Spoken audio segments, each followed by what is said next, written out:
To masu saurare dai kada ku manta da ku ringa danna mana subscribe da alamar ƙararrawa. Ta yadda za ku ringa samun sabbin shirye-shiryenmu da zarar mun ɗora. Idan ba ku manta ba a baya mun tsaya inda. Ana yin sallar asuba ta fito da komai nasu tsakar gida ta kulle ɗakin.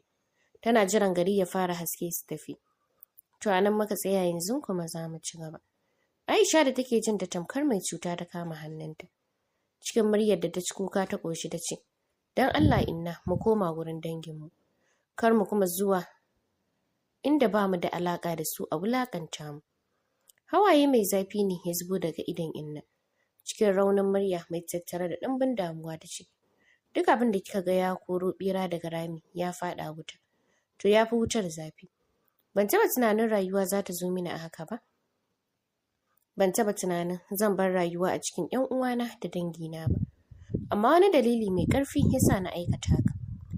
Zuciyar Aisha ta sauke cike da kwaɗayin son jin labarin asalinsu ta ce, menene dalili?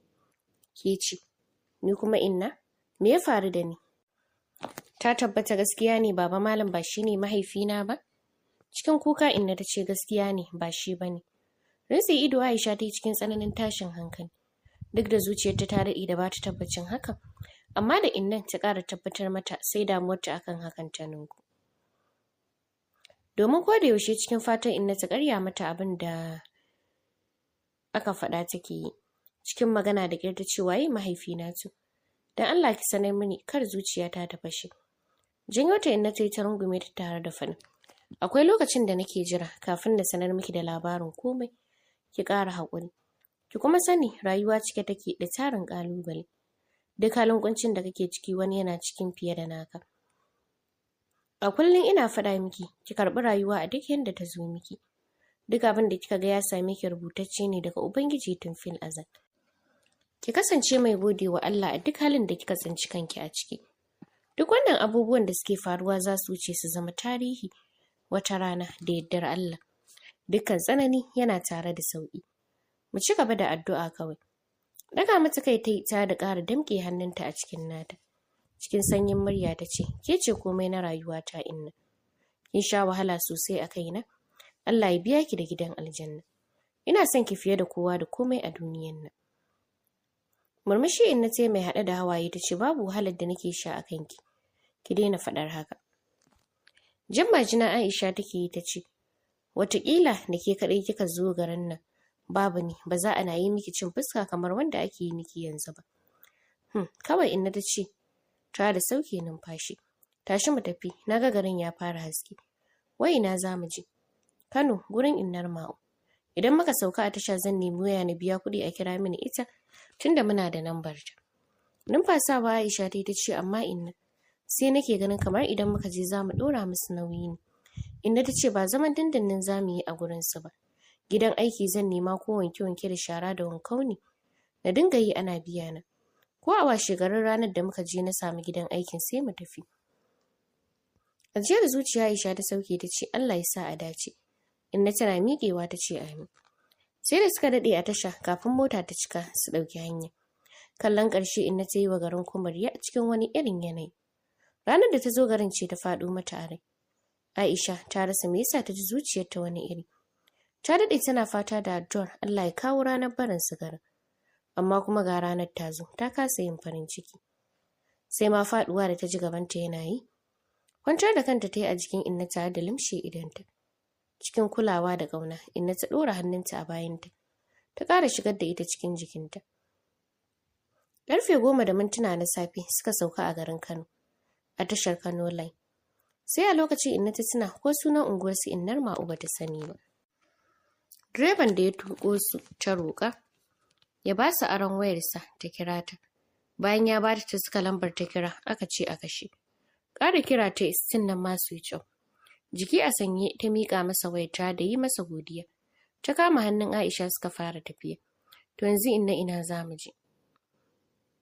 Ban sani ba ni ma, amma mu fita daga cikin tashan nan. Kamar yadda direban ya ce, an jima mu samu wata mu ƙara kira ko za a yi sa'a ta kunna waya.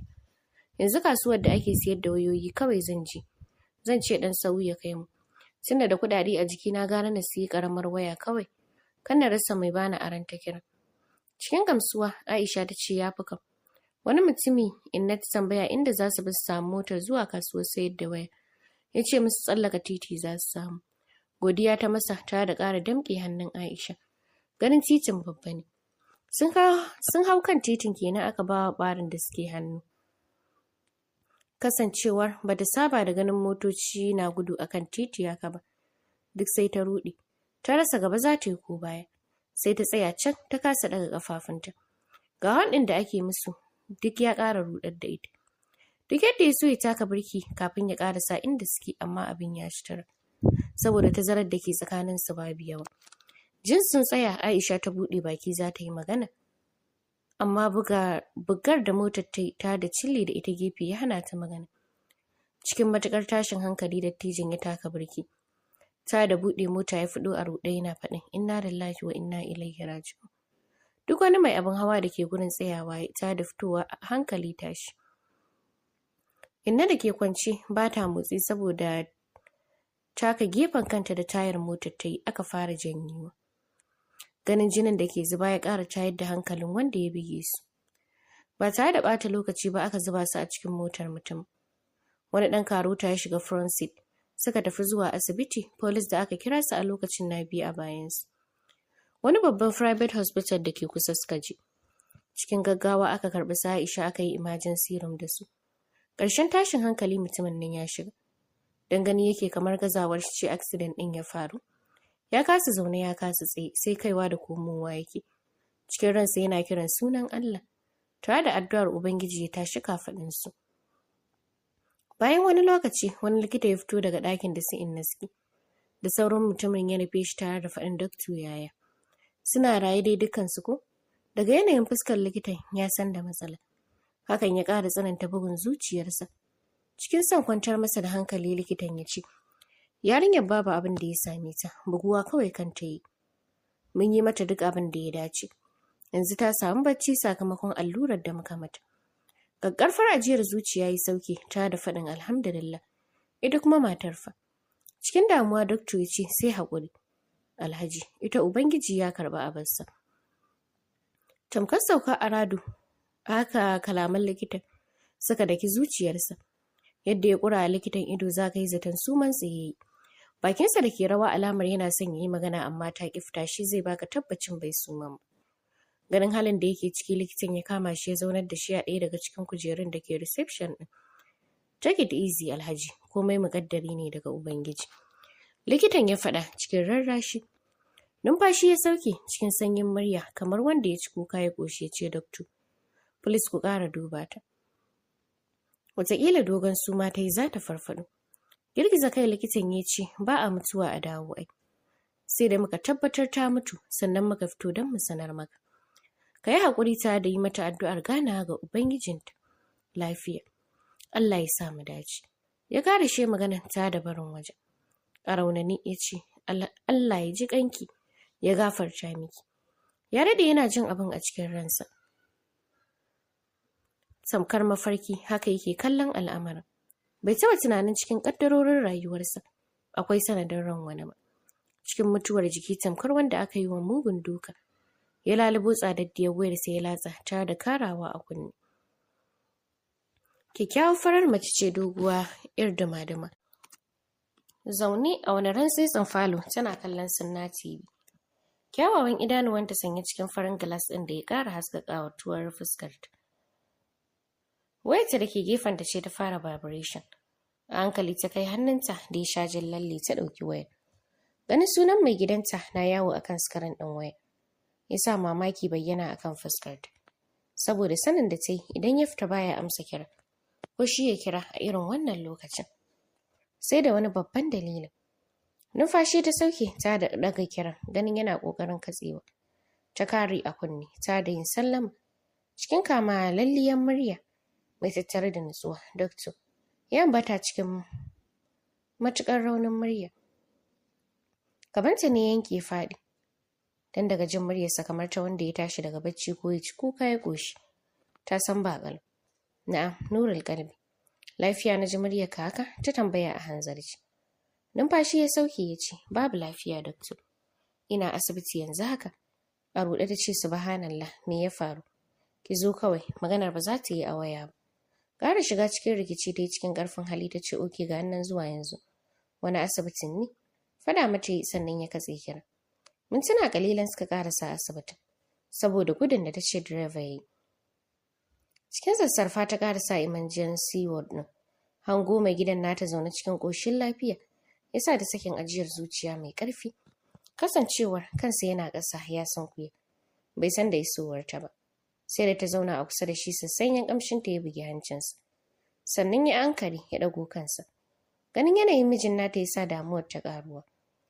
Hannunsa ta kama a raunin ta ce, me ke faruwa abbansu? Ka saka ni a zillimi da faɗuwar gaba. Duk da na ganka lafiya ƙalau, amma zuciyata bata daina bugawa ba. Accident muka samu. Na kaɗe wasu mata har ɗaya daga cikinsu ta rasu. Inna lillahi wa inna ilaihi raji'un. Garin yaya haka ta fara abbansu? Tsautsayi ne kawai dakto. Ya bata amsa cikin karaya. Dafe kanta ta cikin tsantsar tashin hankali. Lokaci ɗaya ƙwalla ta ciko a cikin idanuwanta. A sanye ta ce, yanzu mene abin yi? Ina gawan da ɗaya mara lafiyar? Duk suna ciki.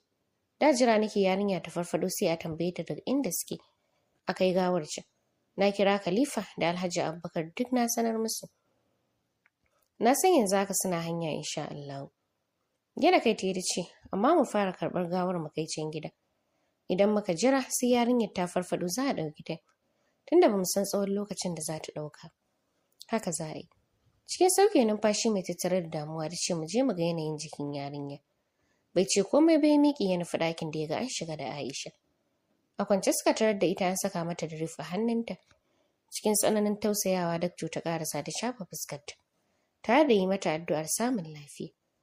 Ko ya yarinyar nan za ta je idan ta samu labarin mutuwar mataccen? Wataƙila ma mahaifiyarta ce.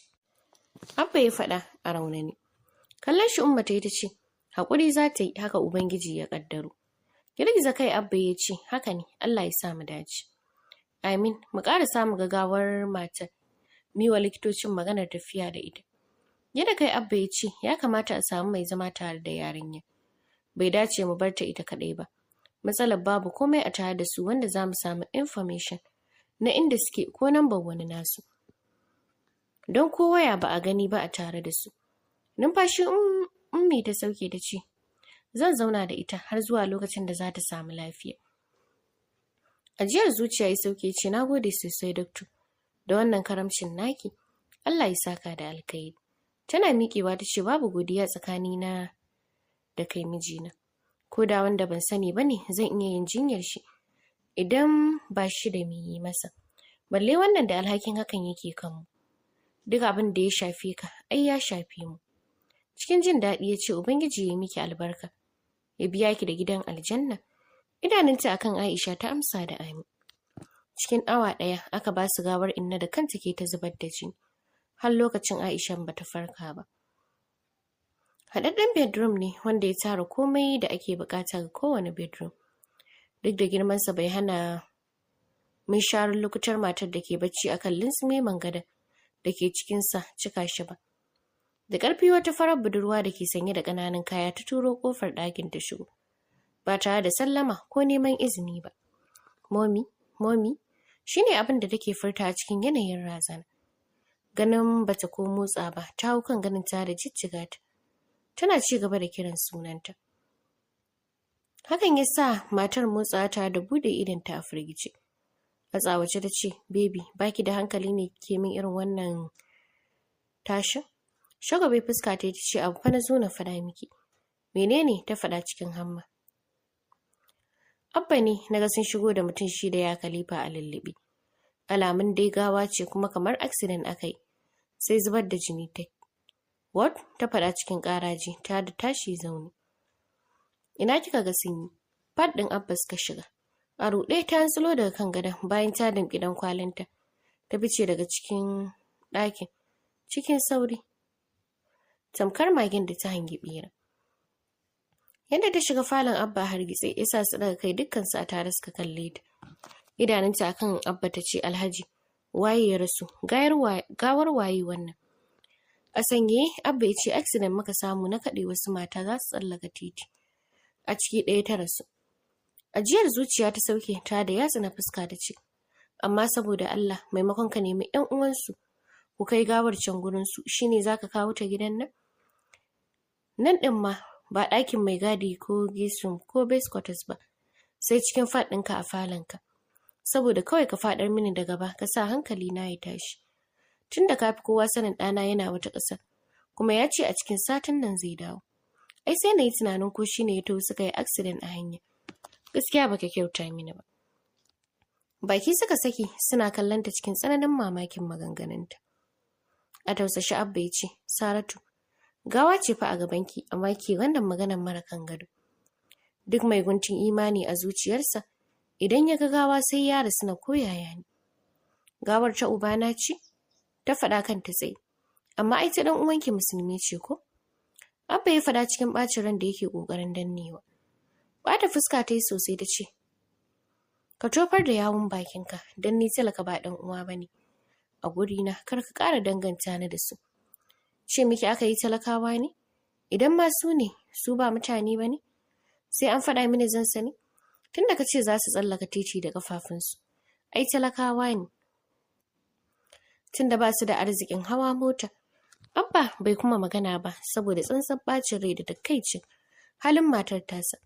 Khalifa da ke sauraron sai miƙe ba tare da ya yi magana bai fice daga falon. Da wata muguwa harara ta raka shi sannan ta juya ita ma ta fice. Kwafa Abba cikin tsananin takaicin mugun halin Saratu. Ummi tana sallah azhar Aisha ta farka. Da farko tunaninta guduwa yayi, ta kasa tuna komai da abin da ya faru da su. Sai bayan wasu mintuna komai ya dinga dawo mata tiryan-tiryan cikin ƙwanyanta. Kamar wadda aska tsikara da allura ta tashi zaune ta fara laliban gefenta. Jin hannun hagunta kamar wanda aka ɗaure mata shi da wani abu. Yasa ta fara kiran sunan inna a tsorace. Da sauri Ummi da ta yi sallama ta miƙe ta ƙarasa bakin gadon. Cikin tausayawa ta ce kin tashi sannu. Bari na kira dakto. Shiru Aisha ta yi gabanta na faɗuwa, jin muryar wata ba innarta ba. Cikin kuka ta ce, ina ne nan nake, ina innata. Hannunta Ummi ta kama cikin rarrashi ta ce, ki kwantar da hankalinki, asibiti ne na. Kun yi accident ne, mota ta buge ku. Ajiyar zuciya ta sauke ta ce ina inna. Yadda ta yi magana cikin nuna damuwa da zumuɗin son ganin inna. Sai ya karyar da zuciyar Ummi. A raunani ta ce tana bacci. An mata allurar bacci ne. Ki kai ni na ganta. Ki bari na kira dakto ya duba ki ya tabbatar babu sauran matsala sai mu je kin ji. Yana mata kai tai ba dan zuciyarta ta so ba. Mayar da ita Ummi ta kwantar sannan ta fita. A hankali ta limshe idanunta tana jin yadda kamshin asibitin ke hausana mata ciki. Ga sarawa da kanta ke mata. Gurin da aka saka mata drip ta dinga tattabawa har ta gane ƙarin ruwa ne. Ba jimawa Ummi suka dace da dakto ya dudduba jikin nata. Ta da yi mata tambayoyi. Bayan ya fita ta juyar da kanta inda ta ji maganar Ummi ta ce zan yi fitsari. Ummi ta ce ki yi haƙuri ruwan da aka saka miki ya ƙare a cire. Sai ki. Ba da ce komai ba ta koma ta kwanta. Zuciyarta cike da son ganin inna da sanin halin da take ciki. After 10 minutes aka cire mata ruwan Ummi ta raka ta toilet. Ga tab nan sai ki kunna ki taru ruwan tsarki. Ummi ta faɗa tana ƙoƙarin fita. Ai ba na gani. Aisha ta faɗa cikin sanyin murya. Cak Ummi ta tsaya cikin faɗuwar gaba. Da mamaki ta ce, kamar ya ba kya gani, makauniya ce ni. Subhanallah, Ummi ta faɗa cikin tausayawa da mamaki, ta da kama hannunta. Kallon idon Aisha take, tana ƙara girmama ƙudura irin ta Ubangiji. Saboda babu yadda za a yi, kaga fararen daradaran idanuwa kamar su ka ce ba sa gani, ko suna tattare da wani ciwo. Jiki a sanye ta tara mata ruwa. Ta bata tare da tsayar da ita inda za ta yi fitsarin. Fita ta yi ta ce in ta gama ta sanar mata tana bakin kofa tana jiranta. Sosai Ummi ta kaɗu da jin Aisha makauniya ce. Don farko ta ɗauka ma dalilin accident ɗin ne. Kallonta take cike da tausayawa. Ta kasa ɗauke idonta daga kanta. Gefe guda kuma a cikin zuciyarta cike take da zallama. Yadda za ta je idan ta samu labarin rasuwar inna. Numfashi ta sauke ta ce ya sunanki.